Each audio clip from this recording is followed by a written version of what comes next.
Formula ఈ car race కేసులో ఏసీబీతో సహా ఈడీ అధికారులు విచారణను వేగవంతం చేశారు.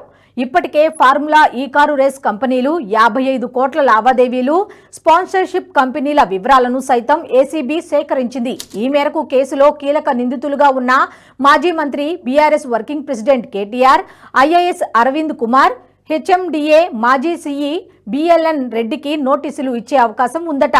బీఆర్ఎస్ సర్కార్ హయాంలో హైదరాబాద్ వేదికగా జరిగిన ఫార్ములా ఈ కారు రేసు నిర్వహణలో పెద్ద ఎత్తున నిధులు దుర్వినియోగం జరిగిందంటూ వచ్చిన ఫిర్యాదుపై ఏసీబీ కేసు నమోదు చేసింది. అయితే కేసులో అప్పటి మున్సిపల్ శాఖ మంత్రి కేటీఆర్ పేరును అధికారులు A1 గా చేర్చారు. ఈ క్రమంలో తనపై నమోదైన ఎఫ్ఐఆర్ ను కొట్టివేయాలని కేటీఆర్ హైకోర్టులో క్వాష్ పిటిషన్ దాఖలు చేశారు. ఆ పిటిషన్ పై విచారణ చేపట్టిన ధర్మాసనం డిసెంబర్ 30 వరకు అరెస్టు చేయవద్దని ఆదేశాలు జారీ చేసింది.